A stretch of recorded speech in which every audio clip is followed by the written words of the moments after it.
ကျွန်တော်ကတော့ဝိဇာရကုမ္ပဏီမှာပဲခူးတိုင်းနောက်ချမ်းတိုင်းမန်နေဂျာကိုဝင်းစောဦးပဲဖြစ်ပါတယ်ကျွန်တော်ရောက်ရှိနေတဲ့နေရာကတော့ကျွန်တော်တို့နတ်တလင်းမြို့နယ်ထိပ်ပိတ်ကြီးရွာအုပ်စု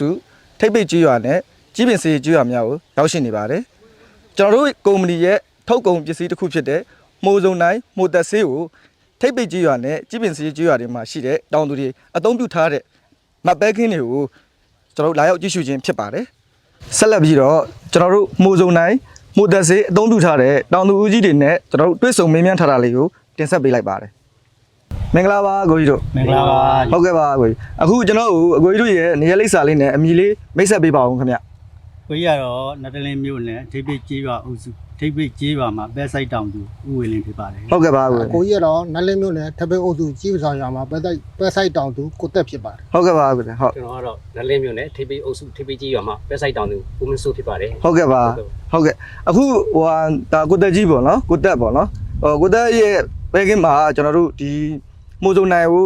အသုံးပြုထားတယ်လို့ကျွန်တော်သိထားတယ်ပေါ့နော်အသုံးပြုဖြစ်ရတဲ့အကြောင်းလေးကျွန်တော်ကိုပြောပြပါအောင်ဗျဟုတ်ကဲ့ကျွန်တော်တဖန်းကုန်းကမြတ်တင်ကြီးကစေးဆိုင်ရနေပြီးတော့ဒီမိုးစုံနိုင်ကောင်းတယ်ဆိုတဲ့အကြောင်းညွှန်းလို့ကျွန်တော်တောင်းတာခုလို့အောင်မြင်သွားတယ်ဟုတ်ကဲ့အခုမိုးစုံနိုင်တုံးတဲ့အနေထားမှာဘယ်လိုလေးအခြေအနေလေးတွေဖြစ်သွားအောင်အဲ့ဒါလေးပါကျွန်တော်ကိုပြောပြပေးပါအောင်ဗျမိုးတွေရှင်းပြီးတော့ခုမြင်တဲ့အတိုင်းမှာပဲပင်တွေအကုန်လုံးစိမ့်နှံ့ဆုပ်ပြီးဟုတ်ကဲ့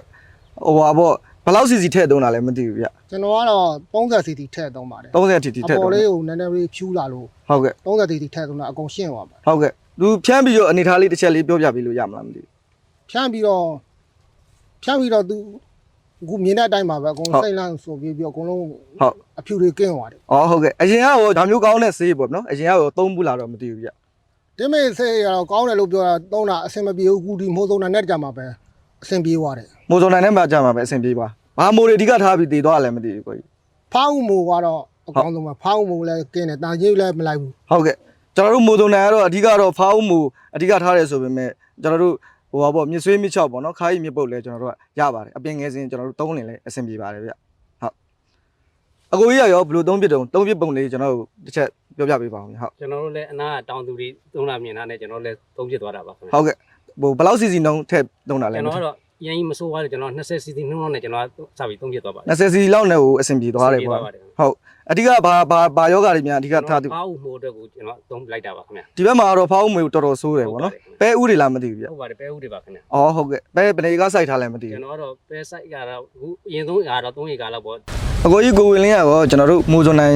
်မိုးတက်ဆေးကိုဖြတ်ထားတဲ့အကြောင်းလေးကျွန်တော်တို့ပြောပြပေးပါအောင်ဗျဟုတ်အကိုကြီးကတော့အခုခေတ်မှာပန်းပွင့်ပြီးတော့45-50ရက်သားမှာပေါ့ဟုတ်ကဲ့ဖောက်မိုးလေးတွေဖြိုးလို့ဖြောက်တော့စဝင်တဲ့အချိန်မှာစတင်ပြီးတော့ဒီမိုးစုံနိုင်ကိုအသုံးပြုလိုက်တယ်ပေါ့နော်ဟုတ်ကဲ့ဗျအဲ့မှာတပတ်ကြာတဲ့အချိန်မှာအကုန်လုံးဒီကြားရောက်နေတဲ့ယောဂတွေအကုန်လုံးရှင်းပြီးတော့ဒီရွက်တွေပြန့်ပြီးတော့ပဲပင်တွေကကြီးလေးလေးနဲ့ဟုတ်ဟိုအပွင့်ပြန်ပွင့်နေတာကိုတွေ့ရတယ်ပေါ့ဟုတ်ကဲ့ဘယ်လောက်စီစီနှုန်းထည့်သုံးလိုက်တာလဲမသိဘူးဗျ20 cc နှုန်းပဲသုံးပါတယ်ဟုတ်ကဲ့ပါကိုဟုတ်ကိုတက်နေထားနဲ့ရောကျွန်တော်တို့ဒီဗီဒီယိုကြည့်နေတဲ့ကျွန်တော်တို့ပဲဆိုင်တောင်သူတွေပေါ့နော်ပဲဆိုင်တောင်သူတွေကိုဒီမိုးစုံနိုင်သုံးဖို့အကြံပြုချင်တာလေးများရှိသလားမသိဘူးဗျရှိပါတယ်ဟုတ်ကဲ့ကျွန်တော်ခါတိုင်းနှစ်ဆိုလို့ရှိရင်နှစ်စဉ်နှစ်တိုင်းမိုးမျိုးစုံမိုးစုံတိုင်းမသုံးခင်တော့ဒီမဲ့မိုးသေးတွေမျိုးစုံသုံးခဲ့တယ်ဒါပေမဲ့မအောင်မြင်ခဲ့ဘူးဒီမိုးစုံတိုင်းနဲ့ကျမှဖြူးနေတဲ့ဥစ္စာကိုဒီမိုးစုံတိုင်းနဲ့ကျမှသုံးနေတဲ့အဆင်ပြေသွားတယ်အဲကြောင့်မို့အကုန်ကြလဲတက်တာတယ်အကုန်ကြတက်တာတယ်ပြန်အပင်တွေလည်းကောင်းလာတယ်စိတ်ပြန်ပြီးတော့စိတ်စိမ့်ဆိုလည်းဖြစ်လာတယ်ဟုတ်အဲကြောင့်မို့တောင်းလူတတိပြည့်ဒီမိုးစုံတိုင်းတမျိုးတည်းသုံးပါလို့ကျွန်တော်တိုက်တော့အကြံပြုတိုက်တွန်းခြင်းဟုတ်ကဲ့ပါကိုဟုတ်ကျေးဇူးပါအကိုကြီးနေထားလဲရောဗာများဒီမိုးစုံတိုင်းပေါ်မှာဗာများပြောချင်သေးလဲမသိဘူးဗျမိုးယောဂဖောက်မိုးယောဂအတွက်ဆိုရင်တော့မိုးစုံနိုင်စီကအကောင်းဆုံးပဲလို့ကျွန်တော်တို့ပြောချင်ပါတယ်ဟုတ်ကဲ့ပါကိုဟုတ်အဲကြတော့ကျွန်တော်တို့ကုမ္ပဏီကိုရောကျွန်တော်တို့ဒီမိုးစုံနိုင်ထုတ်ပြီလို့အကိုကြီးတို့နေထားနဲ့ဗာများပြောချင်တယ်လို့အကိုကြီးကပထမဆုံးစပြီးတော့ပြောပြပါရမလားမသိ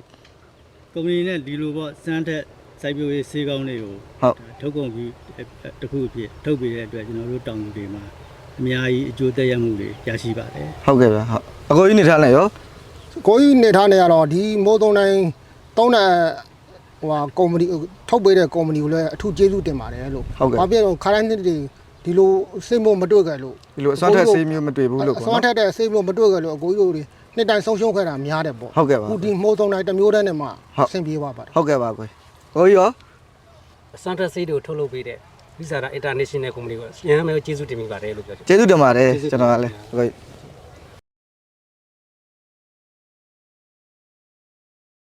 Send the day what we saw.